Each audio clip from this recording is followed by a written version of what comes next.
सीमा जी, एक और जानकारी जो लगातार सवाल खड़े करती है वो ये कि क्या आपके पास 6 पासपोर्ट हैं या फिर आधार कार्ड में मिलान नहीं हुआ है? नहीं। जब आपकी गिरफ्तारी हुई थी तो उस वक्त आधार कार्ड से मिलान नहीं हुआ, बताया जा रहा है 3 फर्जी आधार कार्ड हैं, तब शक बढ़ा। नहीं मैम, एक मेरा अपना आधार कार्ड है ओरिजिनल, एक मेरे पापा के आधार कार्ड की कॉपी है, एक इन्हीं हैदर के आधार कार्ड की कॉपी मेरे पास पड़ी थी वो है, और एक जो है मेरा वो वैक्सीन कार्ड है, कोरोना की वैक्सीन का कार्ड था वो है। कोई 3 कार्ड आधार कार्ड नहीं है, और पासपोर्ट 5 हैं, एक मेरा है, 4 मेरे बच्चों के थे। अच्छा सीमा जी, पता इनको नहीं, यहाँ पर हिंदुस्तान में सबसे ज्यादा हैरानी लोगों को किस बात पर हो रही है ये आपको पता है कि आप कराची से शारजा, शारजा से नेपाल, नेपाल से हिंदुस्तान पहुंच कैसे गई, वो भी बिना किसी वैलिड डॉक्यूमेंट्स के बिना, कैसे? ऐसा नहीं है, सारे जो मेरे कागज हैं सब सही हैं, कोई भी फेक नहीं है। जो नेपाल तक मेरा सब कुछ ओके था, सच सही था, कोई भी मतलब इसमें अनलीगल नहीं था, सब लीगल था। हाँ, नेपाल से भारत तक आना मेरे लिए अनलीगल था, और ये मानती हूँ, क्योंकि मुझे इंडिया का वीजा नहीं मिल रहा था। तो आई कैसे आप भारत में दाखिल कैसे हुई? तो मैं बस से आई थी सर मैम, इन्होंने मेरे पति जो सचिन हैं वो मेरे साथ थे, कांटेक्ट में थे, तो मैं बस से आई थी मैम। क्या आपने शादी कर ली है नेपाल में? मेरा सिर्फ यही क्राइम है कि मैं नेपाल से, जी मैम, नेपाल में भी कर ली है और यहाँ भी करने वाले हैं 1-2 दिनों में। अच्छा, आप कह रही हैं कि आपका सिर्फ और सिर्फ एक क्राइम है कि नेपाल से हिंदुस्तान आप अवैध तरीके से आई, लेकिन मैं फिर आपसे ये पूछूंगा कि ये मुमकिन कैसे हुआ? क्या बॉर्डर पर किसी ने आपको रोका नहीं, आपके डॉक्यूमेंट चेक करने की कोशिश नहीं की और आप हिंदुस्तान में दाखिल हो गए?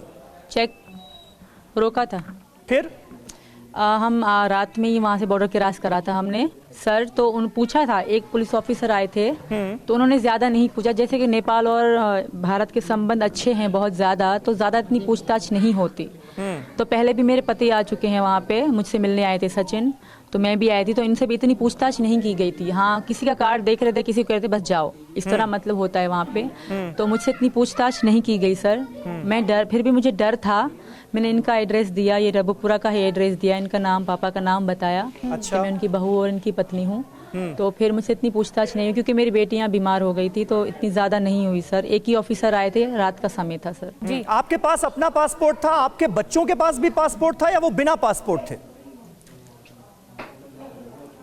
सबके पासपोर्ट हैं सर। मैं ऐसे तो अगर मेरे पास नहीं होते तो मुझे नेपाल भी नहीं आने देते पाकिस्तान एयरपोर्ट से। अच्छा गुलाम हैदर साहब, एक डर सीमा को यह भी था, क्योंकि सीमा ने एक बार यह भी कहा कि अगर वो मौजूदा सूरत हाल में पाकिस्तान लौटती हैं तो उन्हें गोली मार दी जाएगी।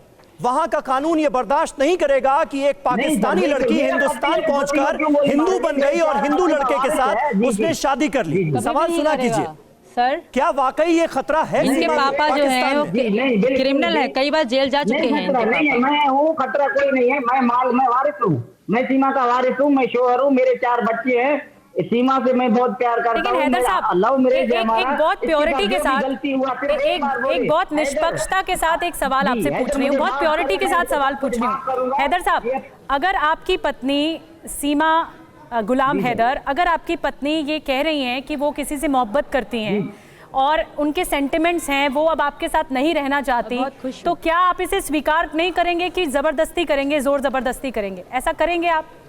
ऑनेस्टली जवाब दीजिए, ईमानदारी से। जबरदस्ती मेरा वाइफ है, एक सेकंड सीमा जी, किसी और के साथ अभी तय है तो कैसे मैं इजाजत दूंगी? मैं इजाजत कभी भी नहीं दूंगी। मैं मान ही नहीं रही, मेरा वाइफ है, मेरे साथ मान ही नहीं रही, मैं डिवोर्स ले रही हूँ, मैं बच्ची नहीं हूँ। मान नहीं रही है, डिवोर्स ले रही हूँ, मेहनत आपको मान नहीं रही है वो शौहर, नहीं मान रहा है, वो कह रही है कि मेरे पति सचिन है। अब नहीं मान रहा है, पूरा तो मान रहा है, पैसे दे रहा है।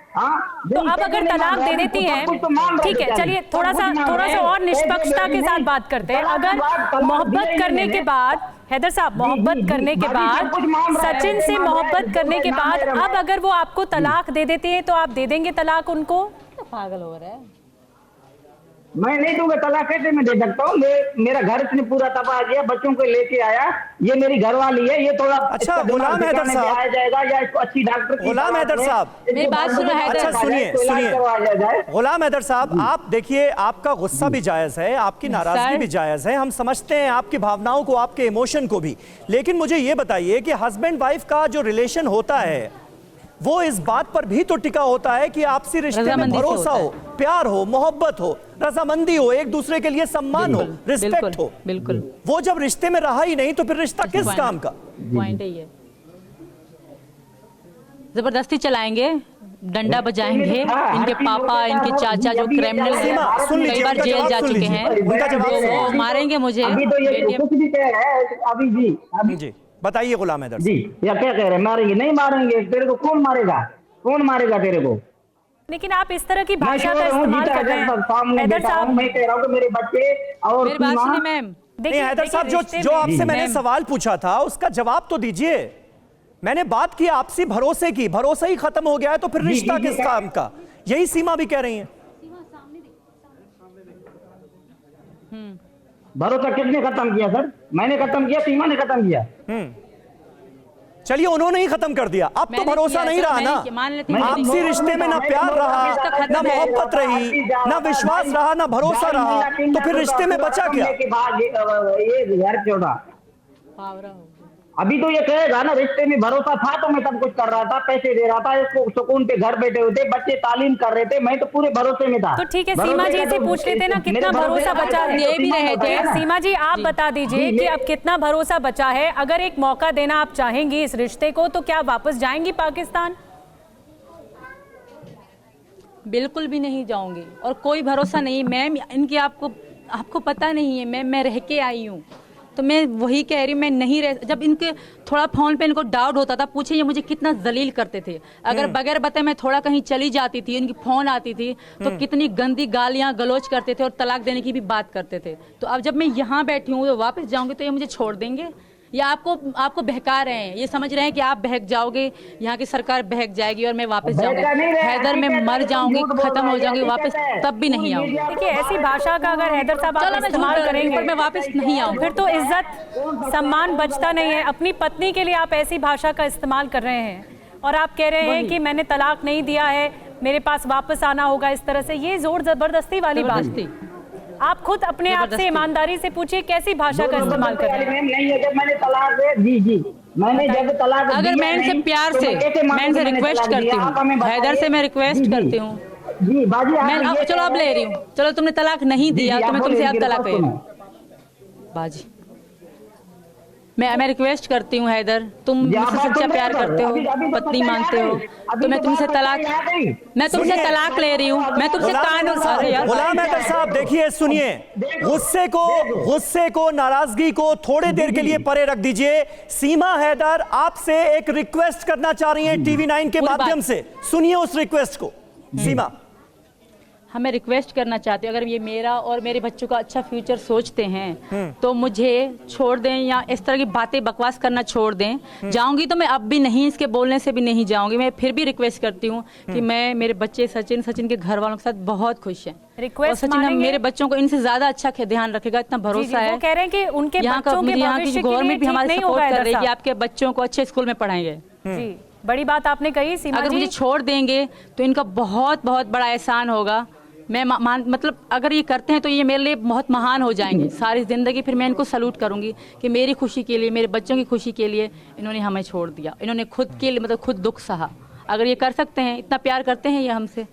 हैदर साहब, गुलाम हैदर साहब, वो आपसे कुर्बानी देंगे, इतनी देंगे कुर्बानी? जी बाजी देंगे, कुर्बानी देंगे, कुर्बानी मांग रही हूँ। चलो ये महान है, कुर्बानी मांग रही हूँ। पहले बात क्या थे? नहीं जी बाजी जी, आप सुनो पहले, आप पहले क्या कह रहा था, अब क्या कह रहा है? मैं आप हमें बताएं, ऐसा कोई तलाक हो सकता है या मैं तलाक दे? नहीं गुलाम हैदर साहब, फिर पुरानी बात मत कीजिए ना। गुलाम हैदर साहब, अभी जो सीमा हैदर ने आपसे रिक्वेस्ट की है, वो कह रही हैं कि मोहब्बत कुर्बानी मांग रही है। ये कुर्बानी देने के लिए आप तैयार हैं क्या? मैं तलाक नहीं दूंगा जी, मैं तलाक नहीं दूंगा। मेरे बच्चों का फ्यूचर का मसला है, पूरा खराब हो जाएगा। आप बीजा वाले साहब, जो हजरत भाई और मेरी बाजियां, सारे जो भी मेरी आवाज सुन रहे हैं, आप सोचो कि क्या करना चाहिए सुनो। हैदर को।